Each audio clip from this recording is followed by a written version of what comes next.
It was October 29th, 1974, somewhere around 2 in the morning in a cramped concrete corridor beneath a stadium in Zaire, Africa. The air was thick, hot, and smelled like sweat and concrete dust.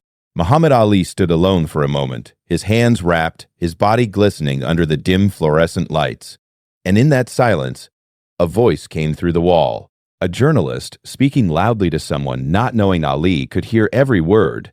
The man said, "They're sending him in there to die. This isn't a boxing match. This is an execution." Ali didn't move. He didn't flinch. He just listened. And then, very quietly, almost to himself, he said something that would change how I understood confidence forever. But I'm getting ahead of myself. Let me take you back to the beginning, because this story isn't just about one fight.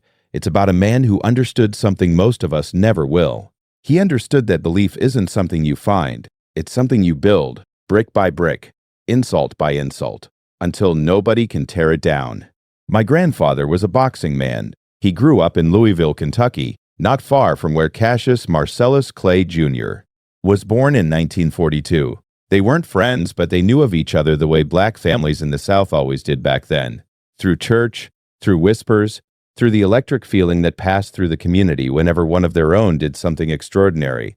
My grandfather told me the first time he saw young Cassius fight, the boy was maybe 15 years old, skinny as a rail, with hands that moved like hummingbird wings. "That boy talks too much," my grandfather said to my grandmother after the fight. "But Lord, can he move?" Nobody knew then what that skinny, loudmouth kid would become. Nobody knew he would shake the world. Cassius Clay grew up in a segregated America. He drank from separate fountains.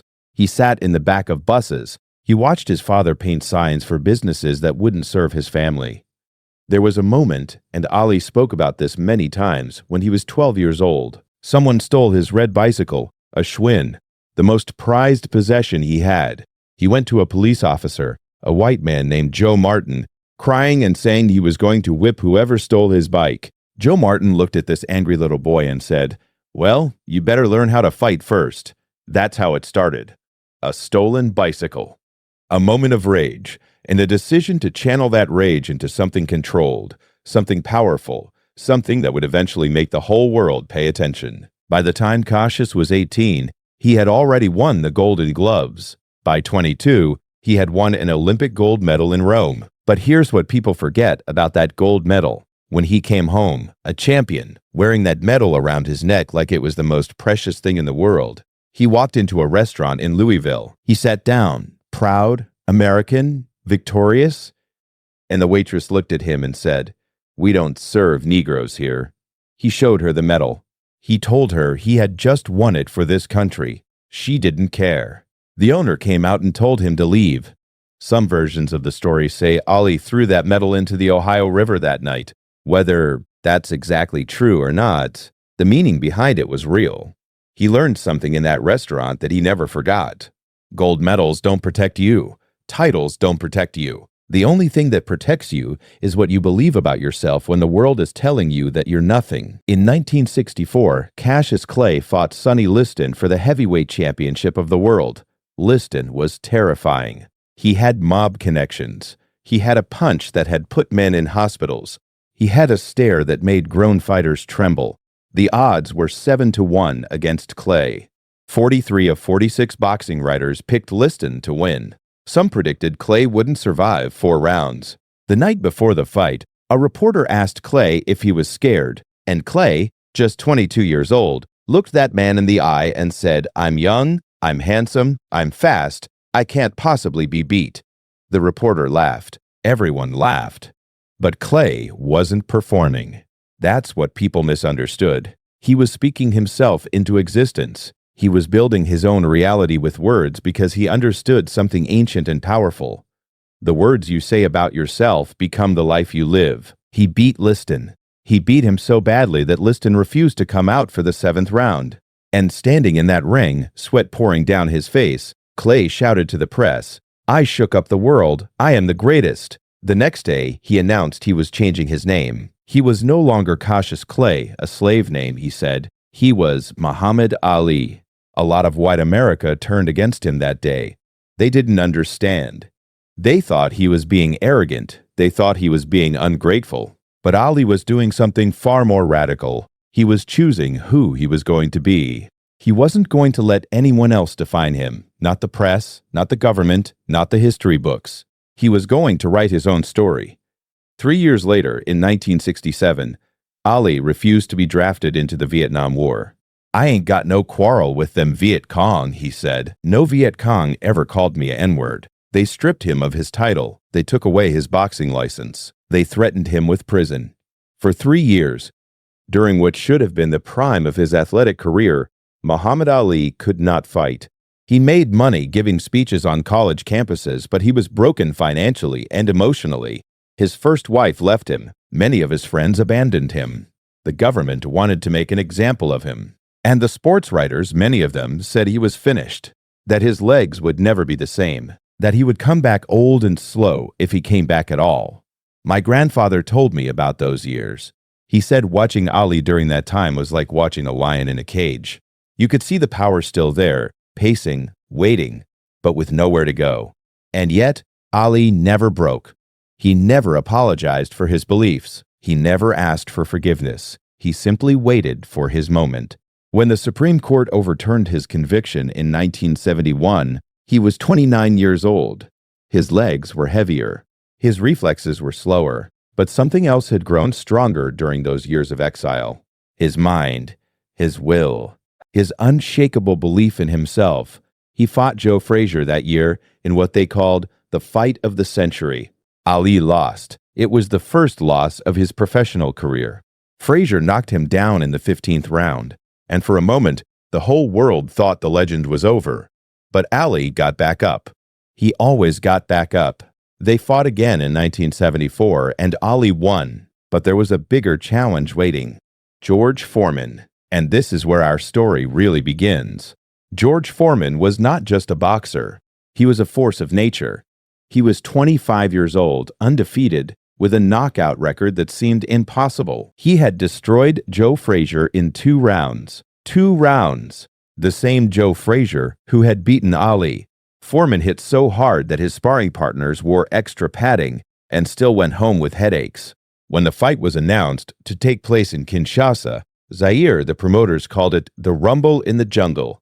But behind closed doors, people called it something else. They called it a funeral. Ali was 30, 2 years old. He had lost a step. He had lost that dancing speed that once made him untouchable. Every boxing expert, every trainer, every doctor who analyzed the matchup came to the same conclusion. Foreman was going to hurt Ali. Badly. Possibly permanently. Ali arrived in Zaire weeks before the fight. He walked through the streets of Kinshasa, and something happened that changed him. The people of Zaire, who had never seen him fight in person, who only knew him through grainy television footage and newspaper stories, they chanted his name. Ali Bomaye, they shouted. It meant, Ali, kill him. Everywhere he went, children ran after him. Mothers held up their babies for him to bless. Old men wept when they shook his hand. Here, in Africa, he was not a controversial figure. He was not the man who refused to fight for America. He was a hero. He was their champion. He was proof that a black man could stand up to the whole world and not be broken. Ali later said those weeks in Zaire were some of the most important of his life. He realized he wasn't just fighting for a title. He was fighting for something much bigger. But the pressure was immense. Behind closed doors, away from the cameras, Ali struggled. His trainer, Angelo Dundee, noticed that Ali was quieter than usual, more contemplative. The jokes still came, but there were moments when Ali would stare off into the distance, lost in thought. One night, about a week before the fight, a journalist found Ali sitting alone in the gym, long after everyone else had left. The journalist asked him what he was thinking about. Ali said, "I'm thinking about what happens if I lose." The journalist was shocked. He had never heard Ali admit doubt. Ali continued, "If I lose, they gonna say I was always a fake. They gonna say I was just a loudmouth who got lucky. They gonna erase everything I ever did." The journalist didn't know what to say. Ali looked at him and said, "But I ain't gonna lose. Because I can't afford to lose. Too many people are counting on me." The fight was originally scheduled for September 25th, 1974, but a week before, during a sparring session, Foreman was cut above his eye. The fight was postponed for 5 weeks. Some of Ali's team wanted to leave and come back, but Ali refused. He stayed in Zaire. He trained every day. He walked through the villages. He talked to the people, and he watched George Foreman. He studied him like a scientist studies a specimen. He noticed that Foreman got frustrated when opponents didn't fall. He noticed that Foreman threw punches with everything he had, which meant he got tired if the fight went long. He noticed that Foreman didn't like being taunted. Ali filed all of this away in his mind. He was building a strategy that nobody expected. Now we arrive at the night I mentioned at the beginning, October 29th, 1974. The fight was scheduled for 4 in the morning local time so it could be broadcast during prime time in America. Ali was in that corridor, wrapped and ready, when he heard the journalist's voice through the wall. They're sending him in there to die. This isn't a boxing match. This is an execution. I've thought about that moment for years. What would most people do if they heard someone predict their death? They would panic. They would doubt. They would feel the weight of fear pressing down on their chest. But Ali was not most people. He stood very still, and then he whispered, just loud enough for the one assistant near him to hear, "That man is going to watch me teach the world something tonight." He walked out into that stadium, and the crowd erupted. 60,000 people screaming his name under the African stars. Ali Bomaye, Ali Bomaye. The noise was so loud it seemed to shake the earth itself. And then Foreman came out, looking like a god of destruction, muscles gleaming, eyes cold and focused.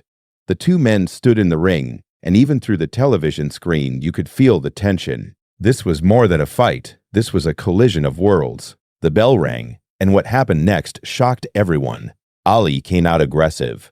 He threw hard right hands at Foreman's head, punches that landed with a crack you could hear throughout the stadium. Foreman looked surprised. He had expected Ali to run, to dance, to do what Ali always did. Instead, Ali was standing in front of him, hitting him. But by the second round, something changed. Ali started leaning back against the ropes. Foreman threw punch after punch after punch into Ali's body. Ali's corner was screaming for him to get off the ropes. Angelo Dundee looked like he was about to have a heart attack. Everyone watching thought they were seeing the end of Muhammad Ali, but Ali knew exactly what he was doing.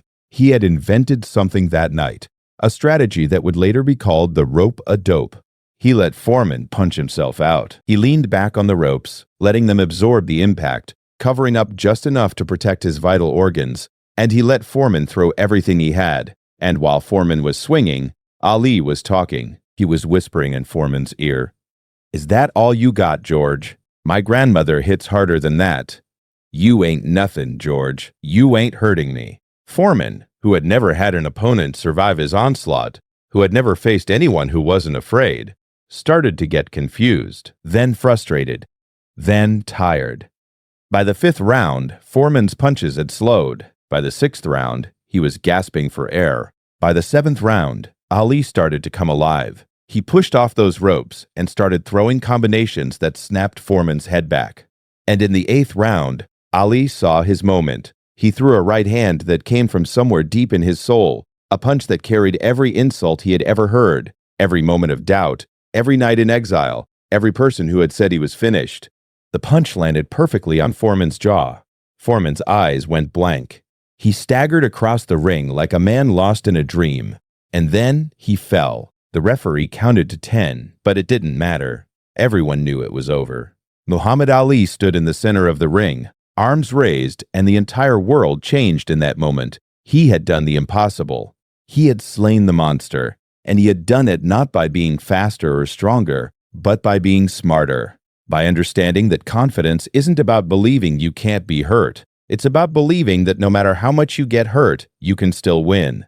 That journalist who said Ali was going to die was in the stadium that night. Some say he tried to find Ali after the fight to apologize. But Ali didn't need an apology. He had already given his response, and his response had been witnessed by half the world. In the years after that fight, Ali spoke often about confidence. He said, "I am the greatest. I said that even before I knew I was."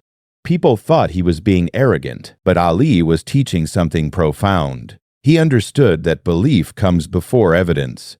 You have to speak the truth. You want to live before it becomes real.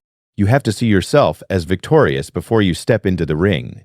The world will always have doubters. The world will always have journalists in corridors saying you're going to fail. But those voices only have power if you let them inside your head. Ali never let them in. He built a fortress of self-belief so strong that insults bounced off like raindrops on stone. But here's what people often forget about Muhammad Ali. His confidence was not born from never feeling pain. He felt pain his whole life. He felt the pain of racism. He felt the pain of exile. He felt the pain of losing fights, of being betrayed by people he trusted, of watching his body slowly betray him as Parkinson's disease took hold in his later years. Ali's confidence came from a different source. It came from knowing who he was at the deepest level. It came from having principles he wouldn't compromise. It came from the choice made over and over again to believe in himself even when there was no evidence to support that belief. My grandfather died in 1990. By then, Muhammad Ali was already slowing down, his speech affected by his illness, his movements no longer dancing.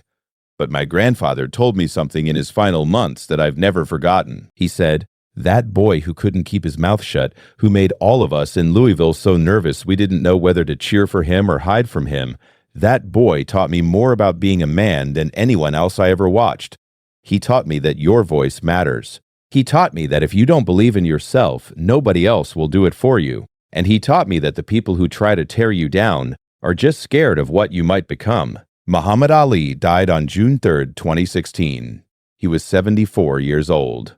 By then, he had become more than a boxer. He was a symbol. He was proof that one person, standing firm in their beliefs, refusing to be silenced, can change the entire world. At his funeral, there were heads of state, movie stars, athletes from every sport. But what moved me most were the ordinary people who lined the streets of Louisville, the same streets where Ali had ridden that red bicycle as a child, throwing flowers and crying and chanting, "One more time, Ali, Ali, Ali." So what is the lesson? What did Muhammad Ali teach us that night in Zaire when he heard an insult through a concrete wall and then went out and shocked the world? He taught us that confidence is a choice. He taught us that you don't have to feel brave to act brave. He taught us that the doubters don't matter if you refuse to carry their doubt inside you. He taught us that losing sometimes is part of winning eventually. He taught us that your circumstances don't define you. Your belief in yourself defines you. And most importantly, he taught us that the greatest victory isn't defeating an opponent. The greatest victory is proving to yourself that you are exactly who you always believed you could be. I think about that night often. I think about Ali standing in that corridor, hearing a man predict his death, and instead of crumbling, growing stronger. I think about how he could have believed the experts. He could have believed the doctors. He could have believed 43 out of 46 sports writers. But he chose to believe in something else. He chose to believe in himself. And that choice, made in a moment of pressure and doubt, became the foundation for one of the greatest athletic achievements in human history. If you're listening to this and you're facing your own Foreman, your own giant, your own chorus of voices telling you that you're going to fail, I want you to remember Muhammad Ali. I want you to remember a 32-year-old man with slowing legs and a world of doubters, walking into a ring in Africa and proving every single one of them wrong. Not because he was the best physical specimen, not because he had the hardest punch, but because inside his mind, in the place where it truly mattered, he had already won the fight long before the bell ever rang. That's the lesson. That's the secret. Confidence isn't something that happens to you. It's something you create word by word, thought by thought, choice by choice, until it becomes unshakable. Muhammad Ali created his confidence in the furnace of doubt, in the crucible of racism, in the exile of unpopular stands. And when he walked out of that tunnel in Zaire, he wasn't walking toward a fight. He was walking toward destiny. And destiny, that night, had no choice but to bow. The last image I want to leave you with is from after the fight. The stadium was emptying. The press was scrambling to rewrite their stories, and Ali, exhausted, bruised, but victorious, was sitting alone in his dressing room. Someone asked him how it felt. Ali looked up, his eyes heavy, his voice barely above a whisper, and he said, "I told you all. I told you I was the greatest. Why didn't you believe me?" And then he smiled, that famous Ali smile, and added, "But it's okay. Now you know. Now the whole world knows." The person who had called him a dead man never said another word about him. Because what can you say when a man proves that belief, pure, unshakable belief, is the most powerful force on earth? Muhammad Ali was the greatest, not just because of his talent, but because he chose to be. Every single day of his life he chose to be, and that choice, available to every one of us, is the greatest lesson he ever taught. It's available to you right now, in this moment, wherever you are, whatever you're facing. The question isn't whether you have the ability to succeed. The question is whether you have the belief. Muhammad Ali answered that question with his whole life, and his answer echoes through history, as loud and clear as that voice once was, telling us all to believe, to stand, to fight, and to never ever let anyone else define who we are meant to be. The world told Muhammad Ali he was going to die that night in Africa. He heard them, he understood them, and then he walked into that ring and became immortal. That is the power of confidence. That is the power of belief. And that is the legacy of the greatest who ever lived.